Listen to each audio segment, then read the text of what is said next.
Oi, pessoal, tudo bem com vocês? Mais uma vez é um prazer enorme estar aqui nessa troca maravilhosa, né? E espero que vocês gostem do tema de hoje, porque ele é polêmico.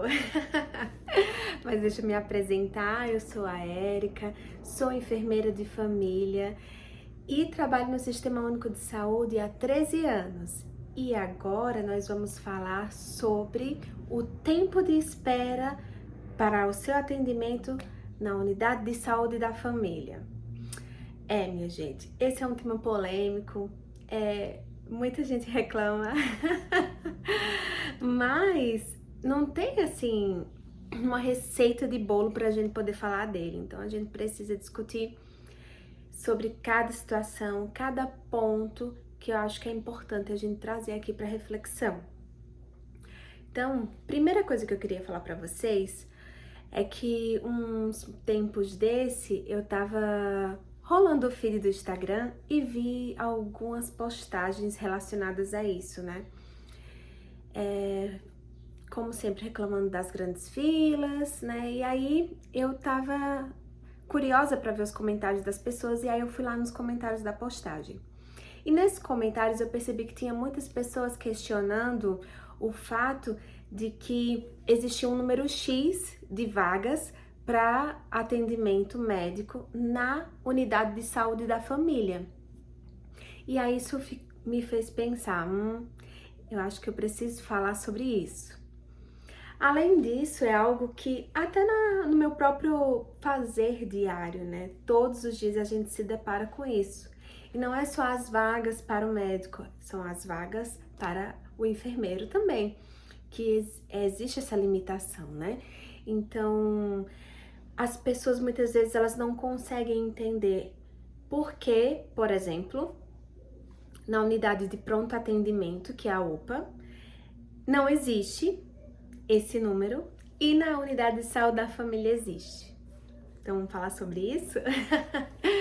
Então, pessoal, diferente da unidade de pronto atendimento, onde você procura aquele serviço porque você tem uma determinada queixa, né, que tá te trazendo um incômodo, um adoecimento naquele momento, algo que tá limitando as suas atividades de vida diária, os seus movimentos, né? Pode até colocar em risco a sua vida. Então, é esse o motivo que você procura essa unidade. E essa unidade, ela vai trabalhar em prol disso, em identificar o que é que está causando esse problema naquele momento e aí, dessa forma, corrigir naquele momento. E aí, com certeza, vocês no final do atendimento receberam a seguinte orientação: procure a sua unidade de saúde da família para dar continuidade ao seu acompanhamento, não foi mesmo? Então, e aí nós vamos para o outro lado da história. A estratégia de saúde da família, ela vai estar lá para te receber, para fazer o seu acompanhamento. Então, nessa consulta vai ser necessário fazer uma anamnese bem detalhada, né? A anamnese são as perguntas que a gente faz, né? É o momento que a gente precisa entender a sua historicidade, né? Os passos que te levaram até esse momento atual, para a gente poder fazer essa retrospectiva e entender como é que teu corpo funciona, quais foram os mecanismos condicionantes e determinantes para esse adoecimento. Então, é praticamente um serviço assim de detetive. Você começar a investigação só pela anamnese, só pelas perguntas, né? Só por entender como é o teu estilo de vida. Depois, nós vamos, com esses achados, fazer aquele raciocínio clínico naquele momento, é o verdadeiro cara crachá, para poder identificar quais são as necessidades de exames laboratoriais, quais são os medicamentos necessários para agir nesse determinado momento, né? Ou melhor, que tipo de exame clínico é necessário para complementar essas informações e dessa forma poder identificar se de fato aquele raciocínio clínico é o verdadeiro, é o adequado para a sua condição de saúde, né? E aí, muitas vezes nós conseguimos fazer esse exame físico rapidamente, outras vezes é um exame físico mais detalhado, outras vezes necessita de solicitar vários tipos de exames, e aí vem a parte da burocracia, que nós temos que preencher diversos formulários e preencher de forma adequada, né? Porque eu até vou trazer depois no próximo vídeo como é que funciona essa parte do encaminhar, do solicitar exames, né? Não é só colocar 2, 3 palavras, a gente precisa ter detalhamento das informações para ter a garantia de que, de fato, você vai conseguir fazer esse exame. Então, tudo isso demanda tempo, né? Sem contar que eu necessito ter uma postura humanizada, né? Ter um olho no olho, escutar o que você me traz, né? Ter a troca, né? O diálogo, explicar o que é que o meu raciocínio clínico me traz para poder você entender, né? Quais são as possibilidades de investigação do seu quadro clínico, porque nem sempre aquele teu adoecimento é fácil, né? Ou nem sempre assim, é isso, isso e ponto e acabou. Senão, às vezes, tem queixas que são gerais, que elas podem ser diversos tipos de problemas, inclusive de diversos sistemas, né, de órgãos diferentes e, consequentemente, vão levar a diversas linhas terapêuticas, linhas de raciocínio diferentes. Então, tudo isso demanda tempo. Um tempo que nós ainda, e eu trago essa crítica, né, ao sistema. Infelizmente, nós não temos esse tempo.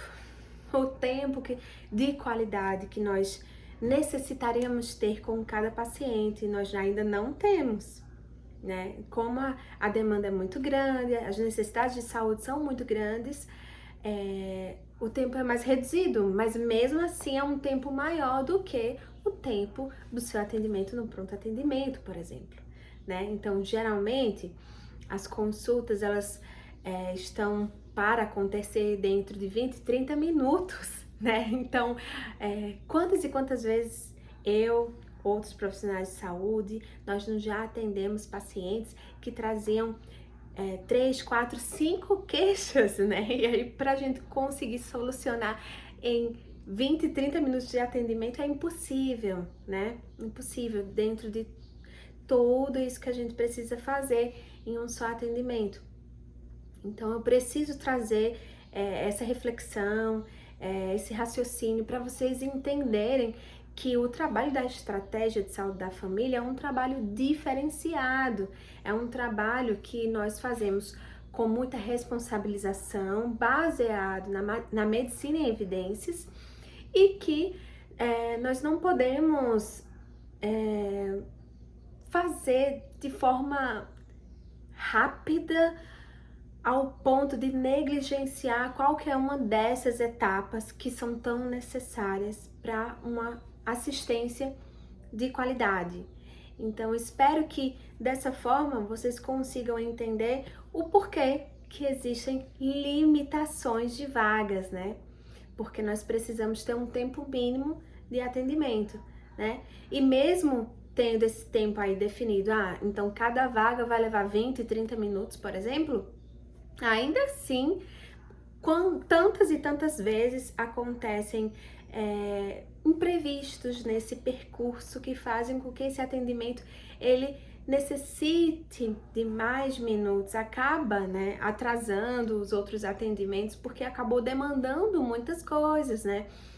Exemplos quando os pacientes vêm mostrar exames laboratoriais, muitas vezes são muitos exames para poder registrar corretamente no prontuário, né? A gente fazer a leitura correta e fazer a orientação para o paciente, né, do que representa aqueles resultados, sem contar de ser mais informações para o nosso raciocínio clínico, para a nossa conduta, né? Porque não é só registrar, não é só explicar, eu tenho que ter uma devolutiva para o paciente, né? Qual é a minha conduta? São outros exames, é uma prescrição de medicamentos, são atividades de vida diária, mudança de hábitos, orientações alimentares, né? Então, tudo isso demanda tempo, né? E muitas vezes as pessoas que estão ali aguardando o seu horário de atendimento não compreendem, né?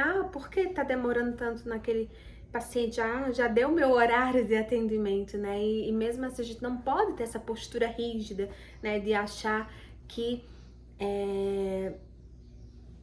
deu o horário, eu tenho que expulsar o paciente do consultório para chamar o próximo. Não é assim, né? Nós precisamos realmente dar uma devolutiva, né? E ainda mais pensando no trabalho do enfermeiro, da estratégia de saúde da família, por exemplo, né? Que é o meu caso, né? E tô trazendo para vocês que existem mais percalços ainda nesse tempo, né? Porque às vezes nós precisamos discutir o caso com o colega médico da equipe, né? Porque são coisas que extrapolam o mundo da enfermagem e que podem ser resolvidas naquele momento com essa discussão de caso, né? E aí o colega médico também está em atendimento, né? Ele não está disponível só para isso. Então existe o tempo dele terminar o atendimento dele, de ter essa conversa de discussão de caso e, consequentemente, na elaboração do melhor projeto terapêutico naquele momento.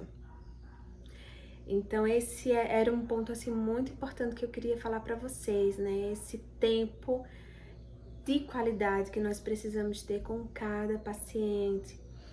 Porque não sei se vocês sabem, mas uma das principais características da estratégia de saúde da família, né, que fazem ela ser o que ela é, né, é a alma do negócio, é aquilo que ou você a ama ou você a odeia, é o vínculo com a comunidade. Minha gente, é aquela coisa de você se tornar um amigo da família e tomar um cafezinho, não, brincadeira. Chega a alguns casos e pessoas e lugares acaba tendo esse tipo de situação, mas não, o vínculo é isso, né? Você entender aquela pessoa, entender a situação de vida que ela tá tendo, mostrar a ela que eu sou um profissional que estou ali para acolhê-la, sou o profissional de referência que vou estar ali para apoiar em qualquer necessidade e estamos aqui para ter essa relação de compartilhar informações, mas de companheirismo e de confiança, principalmente, né? Então,